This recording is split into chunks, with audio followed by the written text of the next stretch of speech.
So talk to me, man. Is Cam Ward and Calvin Ridley like Randy Moss and Tom Brady?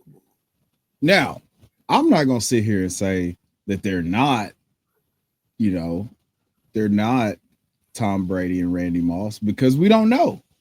Honestly, that's where I'm going with it. That's where I'm going. You see the hat. You see the autographed Corey Davis jersey. Cam Ward. I accept Cam Ward as my franchise QB and savior. I've already accepted it into my heart. I'm inches away. Seriously, I'm just 2 button clicks away from getting like a Cam Ward 2028 tramp stamp. That's where I'm Super Bowl like 50 whatever years. Yeah, Super Bowl 68 or whatever number we'll be on in 2028. Yeah. I'm thrilled about Cam Ward and him being my franchise quarterback. Well, I like him, man. He's got moxie. What did you think about him calling the offense mid? I love it. I love it. The only way that you're going to reset from a season where you were so good that you earned the number 1 pick is to have someone who holds a standard that is elite. Like if you're practicing like a mid team, then you're gonna get mid to bad results. Like I love that he's holding everyone accountable and raising the standard of what it's supposed to be like in the building. Excuse me. From what you're hearing in camp, who do you think will be the wide receiver 2? That's tough, and it rotates almost like depending on which beat reporter you. But if I had to just put money on it right now, I would say that the second leading target earner right now would be Chigakonkwo. So not a wide receiver. Interesting. I don't think that it's going to flow through Calvin. I don't think it's going to flow through Tyler Lockett for the entire season. I think it's going to be really difficult for Alec Ayoman to keep Alec Ayoman from earning targets. But I think that it's going to be Chigakonkwo. What about Restrepo? Is Xavier Restrepo going to make the team? Ooh, man, it's not a pleasant search to search Xavier Restrepo's name on the Twitter experts right now, because so the story and the simpatico between him and Cam Ward that's been well documented. But I think that there's some guys. I mean, I know, you don't have to. We're not going to talk about them for fantasy, but there's a couple guys, Bryce Oliver and James Prochet, who won't be relevant for fantasy at all, that are pushing to make the team because they're going to contribute on special teams. So it might be a practice squad debut in the NFL for Xavier Restrepo. But I do think if he gets onto the field, I think it's going to be hard to take him off. But that's what he's kind of facing right now. Yeah. What, 8th on the depth chart, 4.8 40, crazy 8s for my guy, man. See what I'm saying? Like it's not running at 4.8 40 is almost a death knell, because it's like you can be slow at receiver. Like Cooper Kupp ran a 4.62. I mean, Anquan Bolden ran a 4.75. Just thinking about guys who didn't win with elite speed. I mean, Davante Adams isn't a burner. He's got 100 career touchdowns. So you don't have to be a burner, but you can't be out here running, defensive tackle times at 4, as a wide receiver. Yep. Speaking of Davante Adams, I just made this trade. 10-team league, Dynasty. I traded away James Conner, Dalton Schultz, and Phil Maffa for Davante Adams. And I'm all about it because Davante Adams is a future Hall of Famer. I feel like I robbed the guy. He's a little older than Conner, but again, I think he's probably got more gas in the tank long term at that position. What do you think of that trade? I'm on the Davante Adams side. I mean, I was going through my redraft rankings right now, and I'm assuming that you're a contender. So yes, this makes a ton of sense. Although sending James Conner out the door is never a good feeling, but yeah. You gotta feel like his days are extremely numbered, especially coming off of a career high in games played, touches, yards from scrimmage, all that good stuff. So if I were sending James Conner out the door, as a contender, and I'm getting Davante Adams back, yeah, make that work. We're gonna make that work. And then just getting Dalton Schultz off your roster at any point in time is something that just feels fantastic. Right? The Phil Maffa is a little cherry on top. Got him off of waivers. My wide receiver 2 was Garrett Wilson, so I felt like, there's QB uncertainty with both those guys, the Jets and with the Rams. But yeah. I like that trade. I'm glad you like it. Guys, we have a great show tonight. We have the ball knower himself, the extraordinary, the one and the only, the GOAT of the player profiler community. Do you hear that? You hear that, Chef? Let's go, Chef. We got a good show for you guys tonight. Welcome, my boy Chev, to the show. Welcome to the Dynasty Deep Dive, baby. We are going in tonight. We're going to be talking bold predictions. We're going to be talking sleepers. All the things you need to know to win your Dynasty Leagues in 2025. Let's freaking ride, baby. This is awesome. Tell me that didn't get you going, bro. I told you I had a surprise for you with the cold intro, Bulls intro. My boy Chev, we're here. Okay, I'll wipe the smile off my face so we can get into it, man. So on the X, you are Chev 90, correct? That's correct. That's me. So a lot of the takes I'll be pulling, you can follow Chev on X at Chev90 and see some of these claims in more detail. We're going to be talking through some of your hotter takes. One of the hot takes you had was that Michael Penix will outscore JJ McCarthy in 2025. So through the dynasty lens, do you believe that Penix will be a better long-term hold? So it's tricky, and it comes down to kind of my evaluation of them as, coming out of the draft. So I had Penix slightly ahead of McCarthy, and we're still, again, we're basing everything off of JJ McCarthy off of what Kevin O'Connell has been able to do with less than stellar quarterbacks in terms of draft capital or track record or whatever. Like Kirk Cousins was lights out, in his first 6 weeks, I believe it was, before tearing his Achilles. And then Josh Dobbs stepped in and played really well. And then last year, Sam Darnold was the reclamation project, nearly the comeback player of the year. And, so everybody automatically assumes, hey, boom, this is just going to transfer year over year over year. And we're starting to steam him up to some very, very aggressive levels. So he's already ahead of Michael Penix in, on keep trade cut. He's a QB 14, in our ADP, the FFD ADP, he's coming in at 502 and Penix is at 509. So they're kind of in the same range from a dynasty perspective in a startup, but in a super flex startup rather. But I have a little bit higher of a grade on Michael Penix than I do JJ McCarthy. I trust, what I saw from Michael Penix more than I did. Like, I'm just still having to kind of guess. And I know, we're getting great reports and all that stuff out of Vikings camp, and it's going to be good. I think it's going to be good. I just think that maybe, just maybe, potentially, possibly, just hear me out. What if they've invested all this money in the offensive line? They've done, like, you're not going to have Jordan Addison for a few games. While it should be super concentrated between between Justin Jefferson and TJ Hawkinson, we don't know. What if they run the ball way more than we anticipate this year?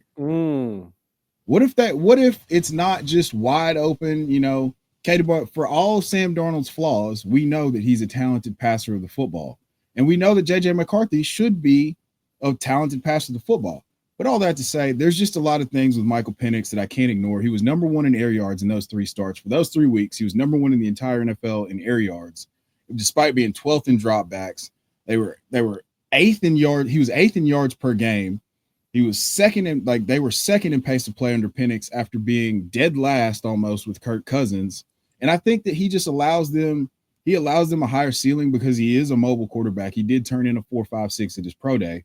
and being able to not run, but be able to run boot action and being able to operate the offense from under center or out of the shotgun where he's a little bit more mobile, I think that lends itself to seeing the fully fleshed out version of this McShanahan iteration of this offense with Zach Robinson. So for a few reasons, I think that way. And I think that he's already got the super duper locked in simpatico with Drake London. So yeah, I'm really excited about Michael Penix, and it's not a knock on JJ McCarthy. It's just my personal preference. Yeah. A few comments there. Sam Darnold got robbed of comeback player of the year. Like Burrow coming back from an injury, like it wasn't like he wasn't good and then came like and got good. I don't know. I rolled my eyes when they announced that. But okay, so that's an interesting thing because so do you land on the side of like it should just be like if it should be for a guy who sucked and doesn't suck anymore or a guy who was hurt and came back? I don't think it should be for a guy who's like really good, got hurt, came back, and is still really good. I think that's where I'm like, if you got hurt and then you like struggled the next year and then you came back and were good, then I can like feel it. But it's like, I think Burrow was essentially the same type of player. To me, comeback is almost like most improved player because we don't have a most improved player award in the NFL. So that's sort of how I look at it. That's fair. So yeah. And then the other comment I will make is Michael Penix does have air raid aura. That guy just screams aura and just has zip on that football. And I think you're right. When you think about who could be the more pass heavy offense, like he's not going to be afraid to sling it all over the yard.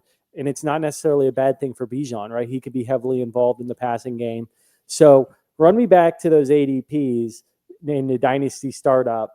You're on the clock. You're taking a quarterback. You're taking Penix over McCarthy?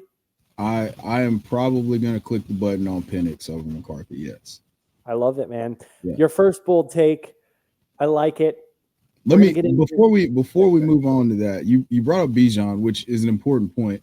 Bijan averaged 27 attempts a game, like 27 touches a game with Penix. So the pace of play quickened, and Bijan was incredible. And Michael Penix they were still second in pace of play and eighth in yards per game, passing yards per game through that 3-game stretch with, Penix taking over the reins, Captain Durag, if you will. Durag aura, air raid aura. I mean, that guy just lefty aura. Like, if there's any guy that could blow the lid off the league, and it wouldn't surprise me, Michael Penix. So another flag you planted. This was bold. This was more bold, and I like it. Is George Pickens to outscore Tyreek Hill in 2025 in fantasy points. So that being said, I assume it's a no-brainer for you. You like the idea of like a trade straight up acquiring George Pickens and trading away Tyreek Hill in Dynasty? So the reason being that the answer is unequivocally yes for me is the fact that George Pickens is in the best situation of his career. He's playing for a contract. Now, I'm looking at that as an opportunity to get into the business. If you want to get into the George Pickens business, like now is probably as cheap as it's going to be if he is what we think he is. And so I think that, one of the guys that you had on the show, one of your first episodes, I believe Zare, the fantasy analyst for 32 Beat Writers, just tweeted out about how efficient he said everyone is, making, pigeonholing George Pickens into this role as a prototypical X receiver. And he can do those things, but he was one of the most efficient in terms of yards per route run from the slot last year. So if they're going to be able to move him around, if they're going to be, because nobody's saying that CeeDee Lamb can do whatever he wants to do on a football field. So it's going to be kind of a free playground for Brian Schottenheimer and George Pickens this year. So the biggest thing for me, though, is George Pickens is in the best environment that he's ever been in, and it's a higher passing ceiling, target ceiling.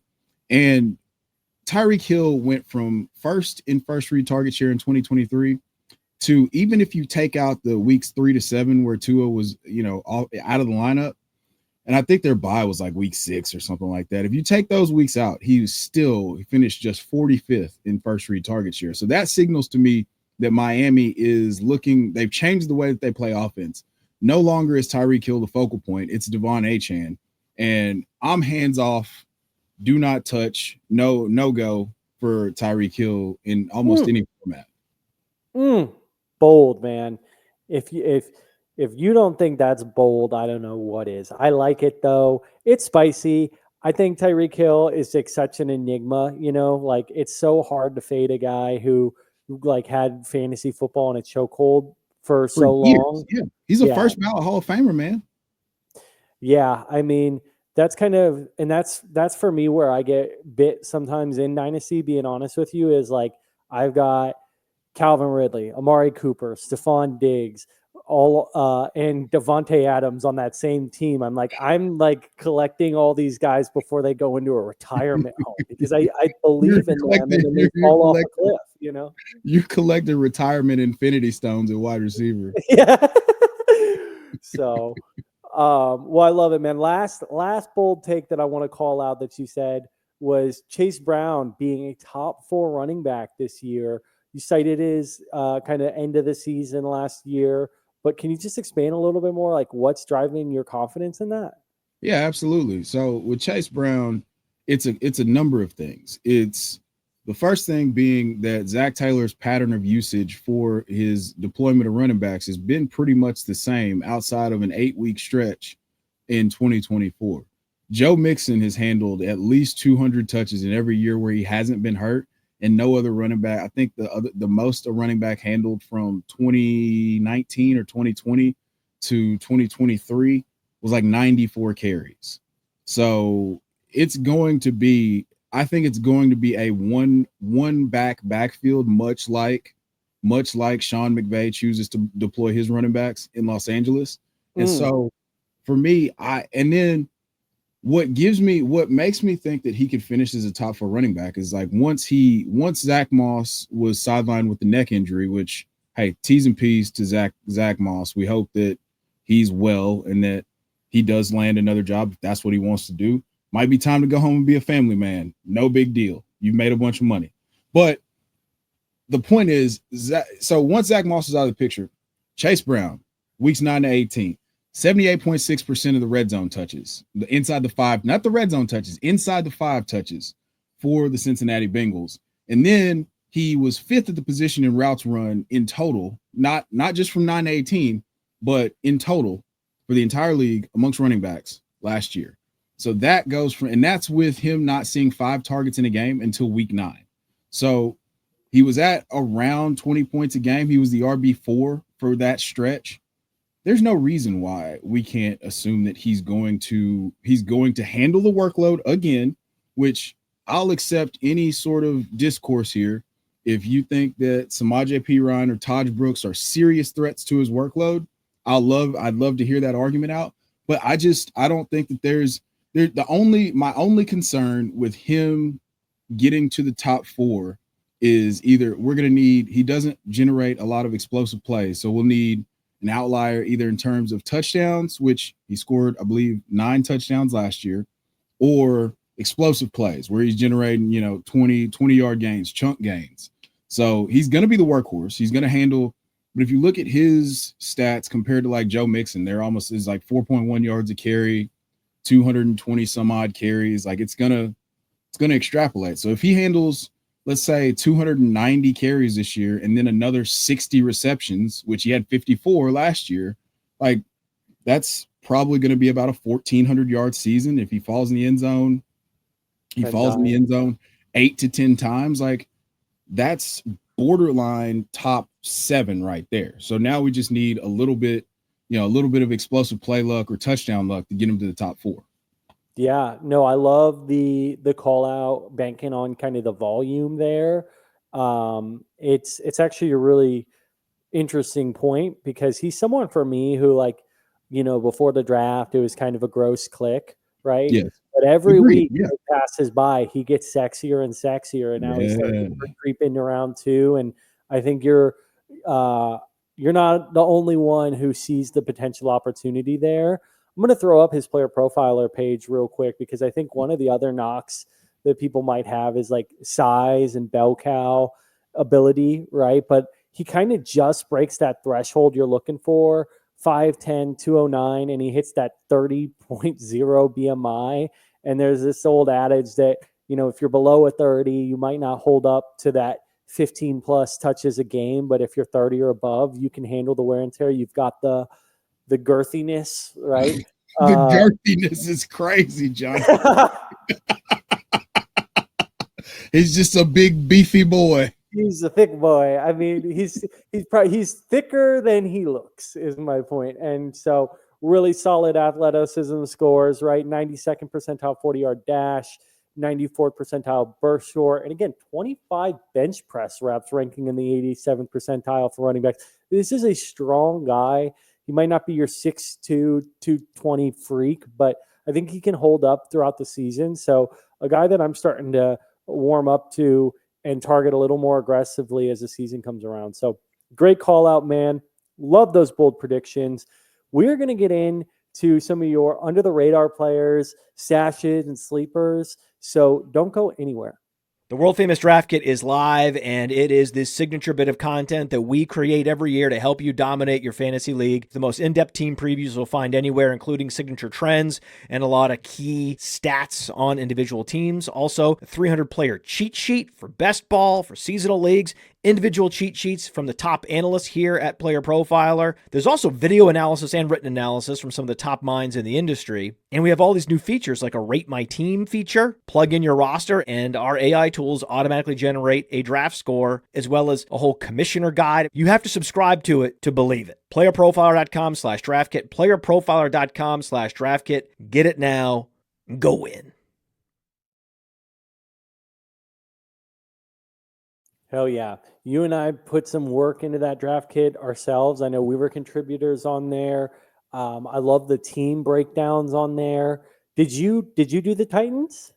I did the Titans and the Falcons. That's awesome. So areas that are close to your heart. I did the Broncos team write-ups, born and raised in Colorado, lifelong Broncos fan. Yeah. So I thought that was a cool little touch too, that and I assume some of your player write-ups were like Titans and Falcons players as well. Mm-hmm. Yep. So I ended up with Titans players, Falcons players, and then I did video blurbs on CMC and Christian McCaffrey for those who are uninitiated, and Davante Smith. If this is your first time coming out of under a rock. Well, cool, man. Yeah, check out the Player Profiler draft kit. And my recommendation is go all in and get the whole Player Profiler package. A lot of the data that Chev and I are going to be referencing on all our shows driven from the Player Profiler engine. So with that said, let's get into some of these like stashes that you've got for 2025. Give me maybe your top 2 to 3 sleepers that you think need to be on rosters now before it's week 3 or 4 of the year and everybody's rushing to waivers. So it's tough because now that football's happening and a lot of rookie drafts are over with, these guys are probably a little bit more rostered than they would have been. Well, obviously more rostered than the rookies, but go with a couple rookies, guys that I've been talking about all offseason that Jalen Coker, Ja'Cory Crosky-Merritt, and Brashard Smith. I've talked about them until I was blue in the face. Less so with Ja'Cory Crosky-Merritt, but Jalen Coker and Brashard Smith, I've been screaming from the tops of hills for a while to stash and just see what happens. Jalen Coker was 6th in yards per route run versus man as an undrafted free agent last year. I know that the room is supposed to be crowded, but Jalen Coker is a good NFL wide receiver, and I will accept no other answers at this time. But the guys that I want to talk about today, Torrey Horton, Dante Thornton, and Oronde Gadsden II. Those are 3 guys real quick. Go ahead. I just changed this to my cover photo on X. It's about to get a little racy. I don't know if YouTube's this. I'm throwing it up on the screen now. This is my new cover photo. Cokeheads unite. It's wild. Cokeheads stand up. That was wild. Jalen Coker, everybody, wide receiver 1 in 2025. So, sorry, I didn't mean to interrupt you, but I had to let you know that this is my cover photo on X, and I'm a Cokehead right there with you, brother. I love Jalen Coker. I was surprised that he went undrafted, and then I didn't, with them drafting Xavier Legette, it looked like that he would, he'd not be able, but he made the 53 from the jump, and then just earned more opportunities. So I think he's just going to earn more opportunities again. Xavier Legette has looked like he's got some juice and some flash and some pop with the way that they're using him in camp so far. So, but I'm standing 10 toes down. Go get Jalen Coker. It's going to pay off. This offense, I think that offense is going to be way better than what people are giving it credit for. Yeah, he's basically free too, to your point. And so I didn't mean to derail the Torrey Horton hype, because he's a guy I've been pounding the drum for a bit, and you're starting to see him run with the ones. Talk to me a little bit about why you like him. And I think he could be a guy that's on waivers in maybe a shallower league and is still completely free on Underdog at this point. 10-team leagues, he's probably still on waivers. If you have a 3 or possibly even a 4-round draft, Torrey Horton's almost undrafted. So go check your waivers. He's a rookie out of Colorado State. He ran 4.41. He just came out the other day and said that he was at about 70% when he ran 4.41 at the combine. He was derailed by a knee injury. If not for the knee injury, he had been one of the most productive wide receivers in college football, and I think he would have been a day 2 pick. So him, the allure though for me is it's systemic with what they got going on in the Clint Kubiak offense. So you've got JSN, who, if you're just putting the pieces together, JSN probably profiles more like Chris Olave in the way that he was used in the Clint Kubiak scheme in New Orleans. But that means that there's somebody that needs to fill the downfield, like the X outside wide receiver role. And that's going to be the Rashid Shaheed downfield bomber role. And that's what Torrey Horton can do. I know he got used quite a bit on drags and like underneath his last, I want to say 2023, but this is a guy who is electric. And I was shocked that he fell to the 5th round. I was actually really upset because I wanted Torrey Horton in Nashville in the Titans uniform. And when we took Chim DK, I was very upset. I really liked the Hail Mary pick, but I was very upset when we took Chim DK and Torrey Horton was still on the board. So yeah, Torrey Horton is a guy that I've been slow. I can't put all my sleepers on the internet. I play in a bunch of leagues, and people know where you're at. Yeah, can't let everybody know everything. So Torrey Horton is a guy for me. We play in a player profiler league, you and I, super deep. I mean, like Thomas Fidoni's like was the best available player on waivers. I drafted, and that was brutal. We did that like the week before the draft. We did a dynasty startup with the player profiler staff, and I took Horton somewhere in the middle rounds, like round 19, something like that. Was hoping he would get better draft capital, but certainly it's like one of those things, you plant a seed and you start to see it kind of growing, right? I got Corey Krosky-Merritt in that league too. So be careful. Everybody you mentioned is a stash seems to be on my roster and slowly getting more and more action with the one. So I love Torrey Horton, again, as a guy born in Colorado. I've watched a lot of his film, watched a lot of his games, and to your point, used him on everything, slants, crossers, drags. And that's because he was the heart and soul of their offense. And he's like a gazelle, man. He's just extremely good long speed, extremely quick as well. Detail, still got some like NFL leveling up to do in terms of route running and polish, but I think he's got the raw tools, and he's a guy I'm super excited about. So I'm super happy you brought him up. What about like when you're thinking about these guys, what part of you is factoring in like weighing raw athleticism? Like you mentioned his 4.40 versus their production in college, like how you're evaluating these stashes. Can you kind of talk through your mindset of how you're determining? Is it a mix of production and athleticism? Does one weigh more heavily than the other to you?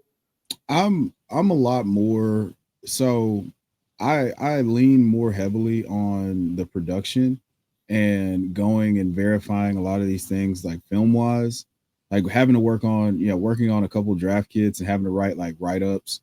I went back, I was able to go back and watch film on a lot of guys. So that's where my opinion is. And I have such a strong opinion about certain players, is because I went back and I was like, okay, I really like what I saw. Now, could I be completely wrong? 100%. the best people who get paid by a literal billion-dollar corporation to give their opinion on players get it wrong all the time. So will I get it wrong a lot? Yes. But I feel a lot more comfortable when I can just go back and look at the film. Like I see production. Gunnar Helm, for example. Gunnar Helm was a guy that I was like, okay, I really every single time this guy shows up, he's popping off, and he's playing pretty well. And he goes and runs a bad 40, and I'm like, okay, cool. It made me. I was disappointed because I thought that he was going to be pretty athletic and not super athletic, but I don't factor in like it's not going to change my opinion of a guy if he runs a fast 40 or if he tests really well. I'm a huge Gators fan, so being kind of watching Anthony Richardson for a long time, the way that it's worked out does not surprise me, unfortunately. So just because you run a fast 40, it's not going to change my opinion. Like I liked Matthew Golden before. I liked Matthew Golden when I watched his film, and then I liked him. Him running a 4.29 was just kind of icing on the cake. And now people are steaming him up. So it's like, all right, I got to back off of that now because he's in the same range as some other guys I really like. So I don't weigh the Raz too heavily. I mean, a guy like Dante Thornton, who I think I brought up just a second ago, the guy like Dante Thornton is a guy that really interests me because you see on the film that he just pops off. Like there's a level of athleticism there that you can see translate to, oh, you're really fast for just humans, not just because you're playing against future pulpit salesmen, in the big South Little Sisters conference or whatever it is. Like, so you see those things and you just want to, for me, I just want to confirm that the athleticism shows up when you have to actually play football. Yeah, I love the Gunnar Helm call out. I brought on the tight end whisperer Andrew Coop, and he wasn't as complimentary on him. Said he played in line a little too much. He looks at all this like super detailed alignment data with the tight ends, but he seems like a solid football player to me. And I know the story. He sprained his ankle terribly when he faulted on the first attempt at his 40-yard dash. Still ran. And that's why the testing was so brutal. He's not a 4.8 or 4.9 guy, whatever he ran. And I was actually at the combine and I was taking notes on the tight ends, watching them in person. And I remember saying like 40 was like unexplainably bad because nobody knew what had happened. I was like, still looks good running routes though. And it was funny to me, like looking back at that, I'm like, this guy was routing me up, like having me take notes about how good his routes are on a sprained ankle, right? Compared to all the other tight ends at the combine. So I like Gunnar Helm. I think personally, I think he could challenge Chig for a role as the year goes on. So I like him as a stash. And again, a guy who's like, people have cooled off on him a lot. You got better draft capital than, and I know you like this guy too, got better draft capital than Oronde Gadsden, right? The steam is crazy, left the station already with Oronde, but that's not the same level of drumbeat for Gunnar Helm yet. So maybe a guy to get in on, especially in deeper leagues. Absolutely. If in any format of tight end premium, he should be on your roster. He should be rostered. Yeah, 100%. Let's close it out. 2 final questions for you, man. Give me just one guy that like aggressively trade for in a dynasty league right now and why. Tucker Kraft. Okay, I've seen your data on that. I want you to expand on that. But yeah, Tucker Kraft. A lot of it. But the part that scares me is like a lot of what you talk about is how he's productive, like on a per catch or like, very like he does a lot with a little, but I'm still concerned about like the volume. Can you speak to that at all? Yes. So that's a little bit of a speculative ad. If we didn't have any speculation there was no speculation about his role, then he'd be right up there with George Kittle and Sam Laporta and all them. But we're able to buy at a discount because there's some uncertainty. So one thing that Andrew Cooper, the tight end whisperer, speaks about is trying to target rooms with wide receiver uncertainty where you could see a path to where the tight end could be the number 2 target in the offense. Well, let's take it a step further and look at what look at what Matt LaFleur actually said to close out the season, and then what he opened comments with during OTAs and mini camp, and then training camp also, whenever he's asked about it. So the end of the season, they lose. Obviously, they lose to the Eagles, and a reporter asked him, and I think you and I actually text you, I think, or sent you a message on Discord, and I was like, hey, should I make this a thing? Should I make a short for this for the news desk? And you were like, yeah, I think that that's great. This is news. We need to get on this. So he said that, he was asked if Tucker Kraft could take a step forward and if he could see that growing into a George Kittle or a Travis Kelce-esque role. And so with that, Matt LaFleur said, absolutely, he's a force. We need to figure out how to get the ball in his hands. He's got to take a step forward, and we've got to make that. We've got to get more creative as a staff. I'm paraphrasing, but we've got to create more opportunities for Tucker Kraft. And then they're asked, and then Jordan Love gets asked about it. And everybody's saying like, hey, yeah, he's really developed and taken a leap forward in the pass game. He was always a really good run blocker. And he's taken that step forward. So I think that, one, he can lead them in targets. Two, those per catch efficiency metrics aren't on small. Like how many tight ends had more than 70 had 65 targets last year? Like there's not that many. And so he's already inching up, and all we need to get is to about 90 to 100 targets for Tucker Kraft. And I think with Christian Watson probably starting on the pup, and then some uncertainty and just the familiarity that he has already with Jordan Love, I think that's the guide to generational wealth, to be honest with you. I love it, man. I appreciate kind of pressure testing you a little bit and seeing if you cracked. You didn't crack. I think you just the point there is like you hear the coach speak, and some of these coaches you just can't take a word they say seriously. LaFleur is the guy you can kind of listen to with and take something from it. And so there are some leading indicators there. I don't think the price is, really adjusted for him being, to your point, a focal point of the offense, which is what they're reporting he is in camp. So I love the call out, sneaky target for sure. Close me out, man. Give me one guy we didn't talk about tonight who you think could be a top 10 dynasty asset at their position by the end of this year. Jameson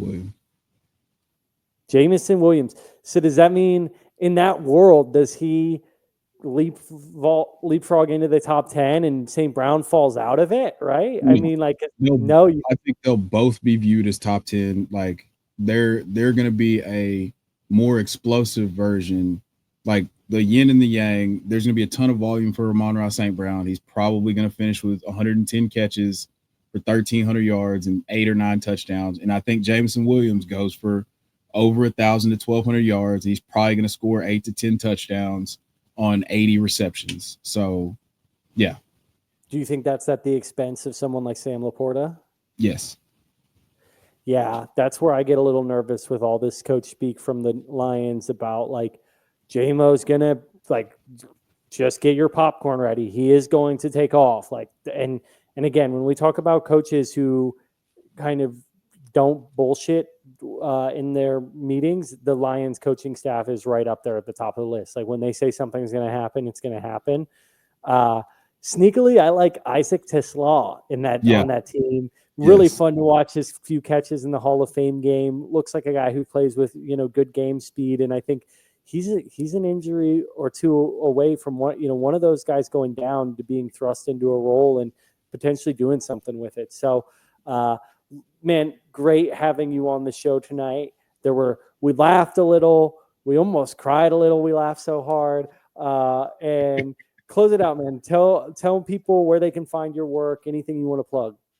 Well, you can go follow me on the Twitter Xverse for all of the happenings and everything. There's a link tree on there with all of the work, and but if you want to find me and find all my work, you can find me over at the FFD. That's and then on the YouTubes, it's at the FFD Fantasy.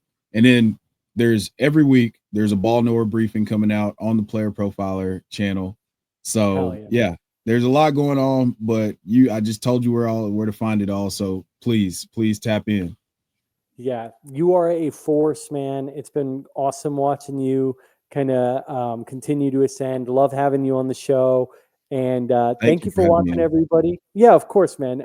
And if you like the show, everyone, give it a thumbs up, like it, comment questions or crap talking for Chev and I. We will bark back at you in the comments. And then if you like the show and you want more of this, subscribe to Player Profiler's YouTube page. Thanks for watching, everyone. Good luck winning your fantasy